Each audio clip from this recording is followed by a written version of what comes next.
오늘 함께 나누실 하나님의 말씀 마태복음 20장 20절부터 28절 말씀입니다. 우리 함께 일어나셔서 하나님의 말씀 한 절 한 절 교독하도록 하겠습니다. 20절 말씀부터 28절 말씀입니다. 그때에 세베대의 아들의 어머니가 그 아들들을 데리고 예수께 와서 절하며 무엇을 구하니 예수께서 이르시되 무엇을 원하느냐 이르되 나의 두 아들을 주의 나라에서 하나는 주 우편에 하나는 주의 좌편에 앉게 명하소서. 예수께서 대답하여 이르시되 너희는 너희가 구하는 것을 알지 못하는도다. 내가 마시려는 잔을 너희가 마실 수 있느냐? 그들이 마르되 할 수 있나이다. 내 좌편에 있는 것은 내가 주는 것이 아니라 내 아버지께서 누구를 위하여 예배하셨든지 그들이 얻을 것이니라. 열 제자가 듣고 그 두 형제에 대하여 분이 여기거늘 예수께서 제자들을 불러다가 이르시되 이방인의 집권자들이 그들 임으로 주관하고 그 고관들이 그들에게 권세를 부리는 줄을 너희가 알거니와. 이 세 절 말씀 함께 읽겠습니다. 너희 중에는 그렇지 않아야 너희 중에 크고자 하는 일은 이름을 너희를 쓰는 자가 되고 너희 중에 누구든지 으뜸이 되고자 하는 자는 너희의 종이 되어야 하리라. 인자가 온 것은 성령을 받으려 하는 것이 아니라 도리어 섬기려 하고 자기 목숨을 많은 사람의 대신으로 주려 함이니라. 아멘. 예수님의 이름으로 기도드리옵나이다. 아멘. 해가 지는 무렵이었습니다. 길을 거니고 있던 늑대 한 마리가 있었습니다. 그 늑대 한 마리는 자신의 커다란 그림자를 보게 됩니다. 그리고 자신의 그 커다란 그림자를 보면서 감탄을 합니다. 아니, 내가 이렇게 큰 존재였다니. 내가 이렇게나 큰 존재였다니.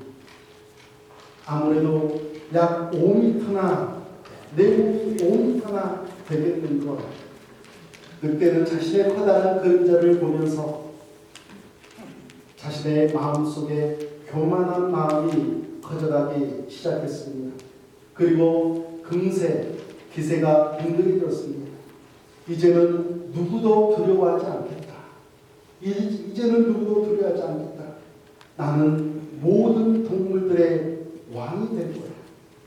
나는 이제 모든 동물들을 다스릴 거야 하면서 기세가 등등해졌습니다. 늑대는 그 순간부터 만나는 모든 동물들에게 횡포를 부리기 시작합니다. 며칠 후에 늑대 앞에 사자가 나타났습니다. 늑대는 여전히 자신의 커다란 그림자를 상상하면서 의기양양하게 사자 앞에서도 거만을 부렸습니다. 그러다가 늑대는 사자의 한 입에 물려 죽고 말았다고 합니다. 자신의 그림자를 보면서 허상에 사로잡힌 늑대 한 마리, 허상에 사로잡혀서 교만하고 거만하는 시간을 보내며 온갖 횡포를 보내다가 사자 앞에서 그리고 죽음 앞에서 그제서야 자신의 실체를 깨달은 늑대의 이야기는 어쩌면 우리 그리스도인들이 어느 날부터인가 그동안 섬겨왔던 일들, 그 일들을 자신의 업적이라고 여기며 자신의 공적이라고 주장하면서 내가 이렇게나 많은 일들을 했는데 내가 이 정도의 사람인데 하면서 교만하고 거만해진 우리의 이야기가 아니었는지. 사랑하는 성도 여러분, 예수님의 제자들이 그렇게 했습니다. 예수님의 제자들이 그렇게 했습니다. 예수님은 3년간의 공생애를 마치며 이제 이 땅에서의 마지막 사역, 십자가에서 못 박혀 돌아가심과 부활하신 두 가지 사역만을 남겨놓고 있었습니다. 그리고 이 두 가지 사역을 마치기 위해서 예루살렘으로 올라가려고 하실 때에 내가 예루살렘에 가면 능력을 당하고 채찍질을 당하고 십자가에 못 박혀 죽을 것이다. 그러나 거기에서 끝이 아니라 내가 3일 만에 부활할 것이다 라고 제자들에게 가르쳐 주었습니다. 그때에 세베대의 아들들의 어머니이자 예수님의 어머니인 살로메, 이 살로메가 치맛바람을 일으키게 됩니다. 주님의 나라에서 내 아들 하나는 주님의 우편에, 내 다른 아들 하나는 주님의 나라에서 외편에 앉혀 주십시오.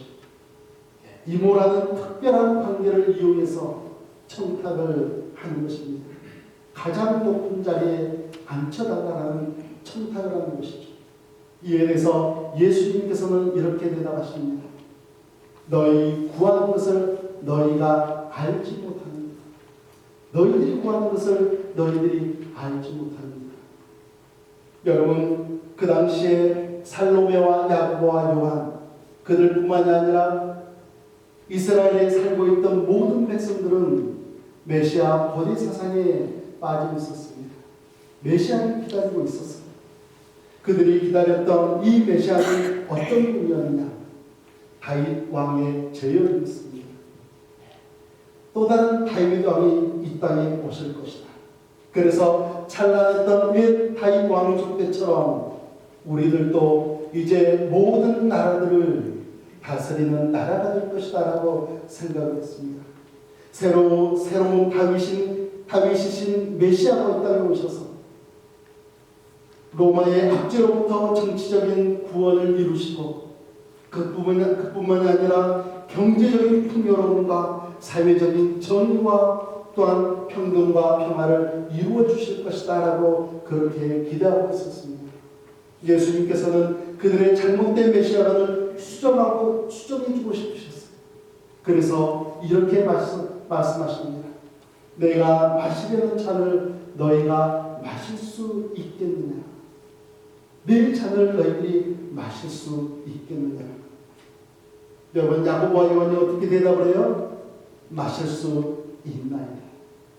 제가 그 잔을 마시겠습니다라고 이야기를 합니다. 그러나 그 잔의 진정한 의미를 그들은 아직 모르는 상태였습니다. 그 순간 옆에서 듣고 있던 열 제자의 심정이 24절 말씀에 나와 있습니다. 우리 함께 읽어보겠습니다. 열 제자가 듣고 그 두 형제에 대하여 분이 여기거늘. 그들의 마음이 어떻게 되어 있어요? 분이 되었어요. 화가 났어요. 화가 치솟아 났어요. 무슨 이야기입니까? 그 두 자리, 내 자리는 내 자리를 왜 너희들이 욕심을 부리고 있느냐? 그 자리 내가 앉아야 할 자리라고 이야기하는 것입니다. 내가 예수님 옆자리에 앉아서 이 세상을 다스리는 권세를 내가 부려야 하는데 라고 이야기하는 것입니다. 사랑하는 성도 여러분, 커다란 그림자를 보면서 마음이 교만해졌던 한 마리의 늑대 이야기, 그리고 예수님의 십자가 구원 사역을 오해하고 높은 자리에 앉아서 세상을 통치하는 것처럼 권세를 부리고 싶었던 야고보와 요한, 그들뿐만이 아니라 그 두 형제를 시기하며 분노했던 나머지 10명의 제자들, 그리고 작은 일로 하나님을 섬겼다라고 교만해지고 거만해진 우리 그리스도인들의 모습은 똑같이 하나와 같은 이야기 아니겠습니까? 오늘 지난번에 이어서 너희 중에는 그렇지 않아야 하나니 두 번째 시간을 통해서 오늘 두 가지 은혜를 나누고자 합니다. 우리 26절과 27절 말씀, 두 절 말씀 우리 다시 한번 읽어보도록 하겠습니다.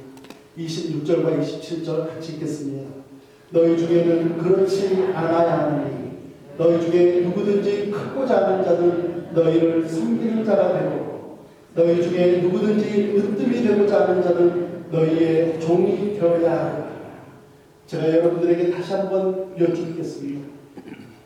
여러분, 예수님께서는 여러분들에게 큰 사람, 으뜸인 사람이 되라고 말씀하십니까? 네, 말씀하세요. 여러분들을 향해서 큰 사람, 으뜸인 사람이 되라고 말씀하세요. 어디에서요? 하나님 나라에서. 하나님 나라에서 큰 사람, 으뜸인 사람이 되라고 말씀하세요. 그러기 위해서는 우리가 이 세상에 사는 동안에 섬기는 사람, 종의 사람이 되어야 된다고 오늘 말씀이 가르쳐주고 있습니다. 오늘 이 두 절 말씀은요, 우리 그리스도인들이 신앙생활을 하면서 일생 동안 반드시 기억해야 할 말씀이라고, 너무나 중요한 말씀이라고 생각을 합니다. 첫 번째는 그리스도인은 주의 잔을 마시며 독특성과 차별성을 실천해야 합니다. 그리스도인은 주의 잔을 마시며 독특성과 차별성을 실천해야 합니다. 여러분, 우리 그리스도인들은요, 전도를 하면서 종종 이런 이야기를 해요. 예수님을 믿으면 모든 문제가 풀리고 해결됩니다. 예수님을 믿으면 가정이 행복해지고 건강해집니다. 여러분, 전도하면서 이렇게 이야기해 보신 적 없으십니까? 모든 그리스도인들이 이 말씀을 전하면서 우리는 전도를 합니다. 여러분, 이 말씀은 예수님을 영접하고 또 건강한 믿음이 세워지고 나면요, 신앙 안에서 다 긍정적으로 받아들일 수 있는 그러한 말씀이에요. 그런데 정작 신앙생활을 시작하다 보면요, 항상 좋은 일만 생기는 것은 결코 아닙니다. 어려운 일들도 생길 수 있어요. 왜냐하면 하나님 나라에서 참된 리더, 으뜸인 사람, 또한 큰 사람이 되기를 소망하는 사람들에게는 그들만이 마셔야 할 주의 잔이 있기 때문에, 주님의 잔, 예수님의 잔이 우리에게 주어지기 때문에 우리에게 항상 좋은 일만 있을 수는 없습니다. 여러분, 예수님의 잔이 의미하는 것이 무엇이겠습니까? 예수님의 잔이 무엇이에요? 순환과 십자가예요. 순환과 십자가. 예수님께서 순환을 당하시고 십자가의 고통과 함께 죽음을 당하셨던 것처럼 하나님 나라에서 큰 사람, 으뜸인 사람이 되기를 위해서 그렇게 살아가기를 소망하는 사람들에게는 내가 겪어야 할 순환이 있다. 내가 짊어져야 할 십자가가 있다는 것입니다. 예수님께서 야고보와 요한에게 나의 잔을 마실 수 있느냐라고 물으셨을 때 두 형제는 마실 수 있다라고 그렇게 대답합니다. 자신 있게 대답을 해요. 그러나 그 두 형제가 예수님의 잔의 진정한 의미를 이해하지 못하고 있다는 사실은요, 얼마 지나지 않아서 드러나고 맙니다. 겟세마네 동산에서 예수님께서 체포당하시는 그 사건 속에서 이 두 형제의 연약함이 드러나고 말죠. 예수님께서 땀방울이 핏방울이 되도록 열심히 기도하셨습니다. 그때 가룟 유다는 예수님을 배반하고 많은 군사들을 데리고 옵니다. 그리고 베드로는 칼을 휘둘러서 말고의 귀를 자릅니다. 예수님은 속히 즉시 그 자리에서 치료를 해주게 되십니다. 이어서 예수님은 체포를 당하십니다. 예수님께서 그 군사들에게 체포를 당하실 때 그 순간 조금 전까지만 해도 그곳에 함께 있던 11명의 제자들, 그 11명의 제자들이 예수님을 버려두고 자신의 목숨을 건지기 위해서 도망을 치고 갑니다. 여러분, 그 도망자들의 모습을 한번 들여다보시기 바랍니다. 그 뒷모습 가운데 야고보와 요한 두 형제의 모습도 보이지 않습니까? 야고보와 요한 두 형제는요, 아직도 자신들이 마셔야 할 예수님의 잔이 무엇인지를 모르고 있던 상태였습니다. 사랑하는 성도 여러분, 우리 그리스도인들에게는 각자 자신이 마셔야 할 예수님의 잔이 놓여 있습니다. 23절 말씀을 보게 되면 이르시되 너희가 과연 내 잔을 마시려니와 라고 말씀하고 있습니다. 너희가 과연 내 잔을 마시려니와. 저는 이 말씀이요, 예수님을 영접한 그리스도인들과 세상 사람들 사이에 삶의 질적인 차이를 보여주는 말씀이라고 생각합니다. 우리 그리스도인들은 세상 사람들이 흉내낼 수 없는, 세상 사람들과 비교할 수 없는 그러한 독특성과 차별성을 가지고 신앙생활을 해야 합니다. 여러분, 여기서 그리스도인의 독특성이라는 것은요, 저는 이렇게 설명하고 싶어요. 여러분, 마트에 가면은 과일이 몇 가지 종류가 있어요? 과일이 몇 가지 종류가 있어요? 저도 몰라요. 네, 저도 몰라요. 저도 안 세봤어요. 여러 가지가 있어요. 여러 가지 종류들이 있어요. 그 여러 가지 종류들이 맛이 다 똑같은가요? 다 달라요. 이곳에 모이신 여러분 모두가 예수님을 영접한 그리스도인이지만 여러분들에게서는 각자만의 독특성이 있다는 것. 옆에 있는 분과 차이가 있어요. 나만의 독특성이 있어요. 나에게는 힘이 없지만 지혜가 있어요. 나는 다른 사람에게 없는 힘이 있어요. 옆에 사람들과 비교할 수 없는 그 독특성이 여러분 한 사람 한 사람에게 하나님께서 부어주신 그 독특성이 있다는 것입니다. 하나님께서는 그 독특성이 하나님께로 돌아오기를 원하세요. 하나님께서 그것을 받으시기를, 여러분의 독특성을 통해서 하나님 앞에서 영광이 되어지기를 원하신다는 사실입니다. 어떤 과일은 신맛이 있고, 어떤 과일은 단맛이 있고, 어떤 과일은 설명할 수 없는 그런 맛이 있는 것처럼 하나님께서는 여러분들을 향해서 나에게 너희들이 가지고 있는 그 독특한 맛을 내면서 살아가라고 그렇게 말씀하고 계십니다. 자기만의 역할, 자기만의 은사를 통해서 그 독특성을 실현해내라고 우리 하나님께서 기다리고 계십니다. 여러분, 그렇다면 그리스도인의 차별성이라는 것은 무엇이겠습니까? 저는요, 제 아내가 만든 김치를 참 좋아해요. 네, 요즘에는 제가 한 달 전부터 속이 좀 안 좋아가지고 좀 매운 것을 못 먹고 있는데요. 저는 제 아내가 만든 김치를 참 좋아합니다. 제 입맛에 참 훌륭해요. 어쩌면은 제 아내의 손맛에 제가 이제 길들여졌는지도 모르겠습니다. 그런데 아주 오래전 일인데요. 아내가 열심히 김치를 담았어요. 열심히 김치를 담았어요. 그래서 그 김치 맛을 이렇게 보는데요. 그날따라서 정말 맛이 없어요. 정말 맛이 없어요. 이거는 저희 집사람한테 이야기해도 어쩔 수 없는 사실입니다. 정말 맛이 없는데 아내하고 같이 이야기하면서 무엇이 달라졌을까? 무슨 차이가 있을까 하고 한참 이야기를 했는데요. 소금이 바뀌었다는 것을 알게 되었습니다. 그동안 사용했던 소금이 아니라 다른 소금을 사가지고 가서 이렇게 했더니 맛에 큰 차이가 있더라고요. 그러면서 그 생각을 했어요. 여러분, 소금에도 질적인 차이가 있다는 거예요.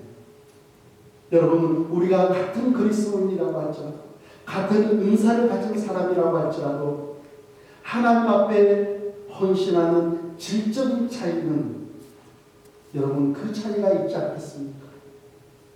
그렇다고 한다면 내가 다른 사람보다 더 열심히, 더 성실하게, 더 겸손하고 더 훌륭하게 하나님 앞에 헌신할 수 있다면 그것은 나의 질적인 차이를 향상시키는 것 아니겠습니까?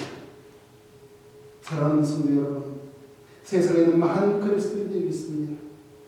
그러나 어떤 분들은 구원받아서 천국에 들어가는 것만 해도 얼마나 다행이냐라고 하면서 그 순간에서 모든 것을 멈춰버리고 살아가는 사람들이 있어요. 하나님께서 원하시는 그리스도인의 독특성, 그리스도인으로서의 차별성을 난 더 이상 나타내지 않냐고, 하나님 앞에 헌신하지도 않고 이웃을 사랑하지도 않은 채 나는 구원받은 백성이기 때문에 이것만으로 만족할 거야 하면서 그렇게 소홀한 신앙생활을 하는 분들이 있습니다.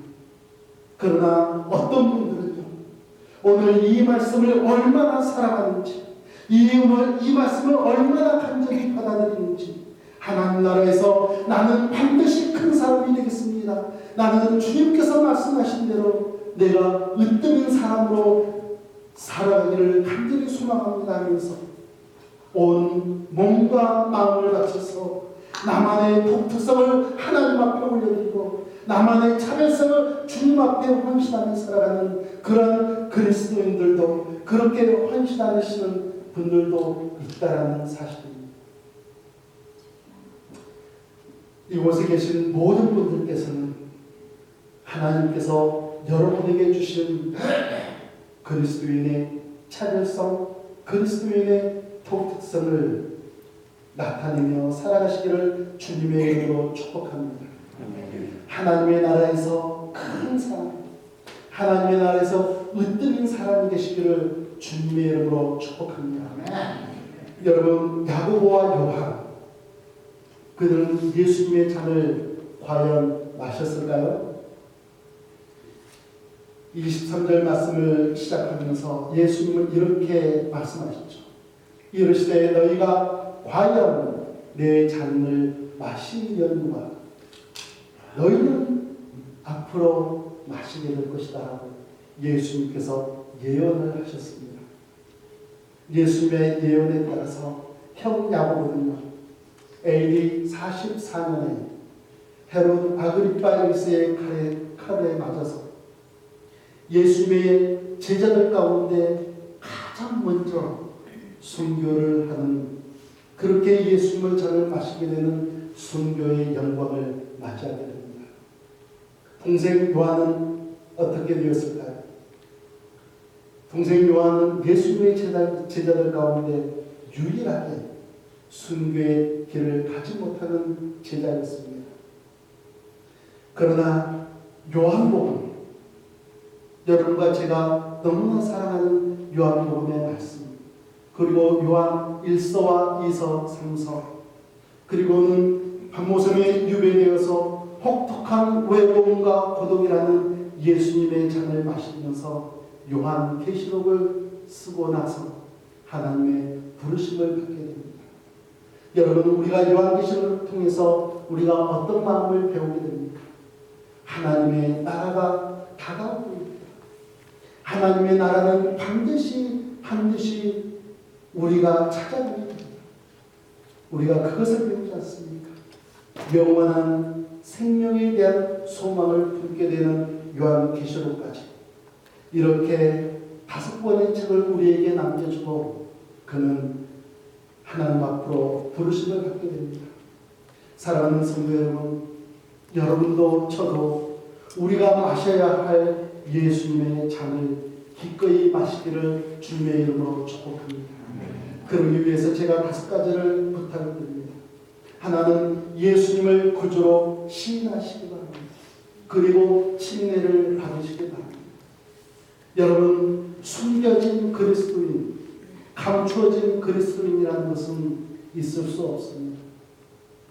반드시 나는 예수님을 믿는 사람입니다. 나의 가정에서, 나의 직장생활 가운데 내가 이 세상에 살아가면서 나는 그리스도인이라고 고백할 수 있는 그런 그리스도인이 되시기를 주님의 이름으로 축복합니다. 2번째는 예수님의 부르심을 쫓아가야 하겠습니다. 예수님의 부르심을 우리는 쫓아가야 합니다. 여러분, 제자는 어떤 사람이에요? 제자는 자신의 것을 버리고 예수님께서 원하시는 것을 위해서 뒤따라가는 사람입니다. 3번째는 여러 가지 각종 불화를 극복해 내셔야 됩니다. 여러분, 그리스도인은요, 반드시 어려움을 맞이하게 돼요. 불화가 생기게 돼요. 그것이 가정에서 일어날 수도 있고 직장 생활에서도 일어날 수 있습니다.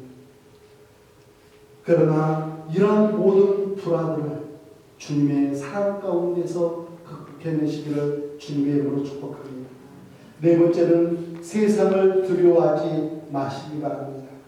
여러분, 세상보다 더 두려운 존재는요, 하나님이세요. 하나님을 두려워하시면서 여러분들 주님께서 주시는 잔을 마시며 살아가시기 바랍니다. 마지막으로는 하늘의 상급을 바라보시기 바랍니다.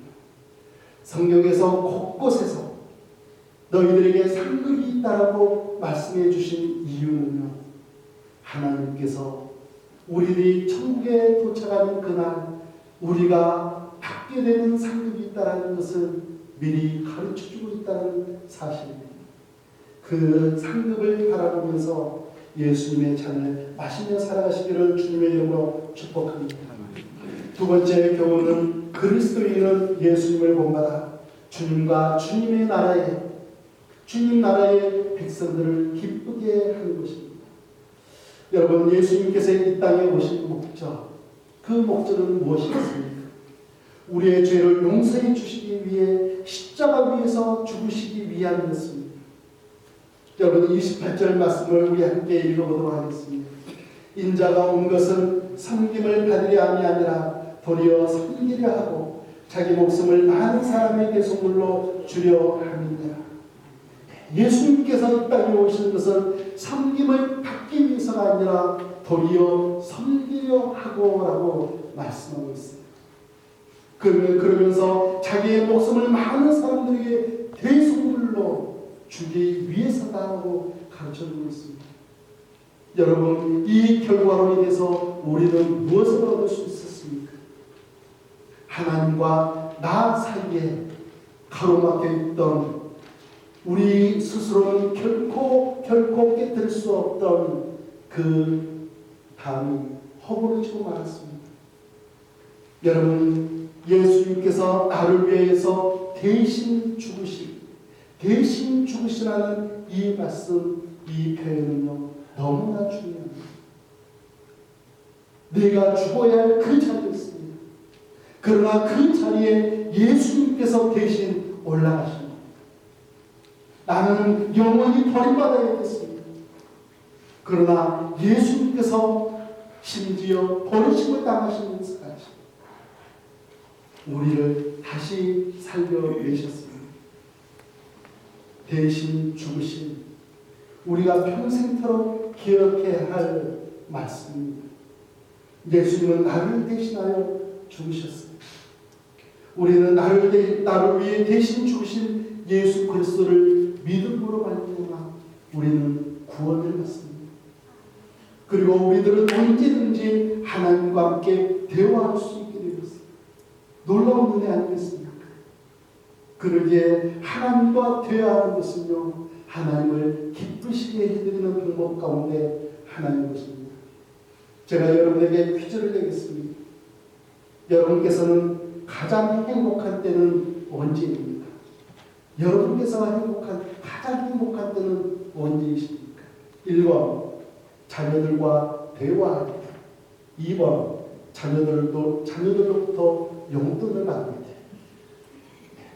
자, 1번 손들어 보시면 1번, 자녀들과 대화할 때. 자, 2번, 자녀들로부터 용돈을 받을 때. 네. 둘 다.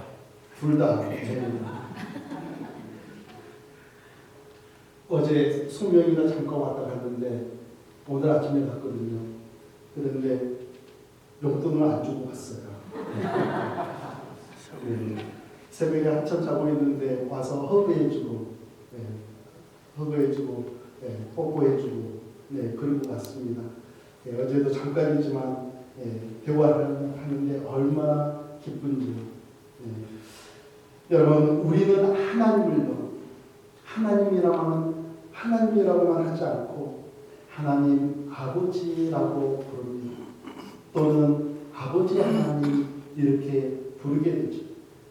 여러분들께서 집에서 자녀들과 대화하는 것, 자녀들과 이야기를 나눌 때에 가장 기쁘고 행복하신 것처럼 여러분과 제가 아버지라고 부르는 하나님 앞에서 함께 대화를 나눌 때에 하나님께서는 그 순간을 너무나 기뻐하신다는 사실입니다.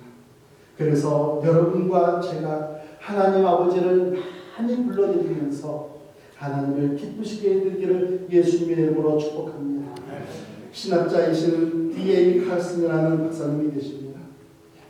이분은 아이러니한 단어들을 여러 개를 열거하면서 그 가운데 하나는 미니스터라고 이야기합니다.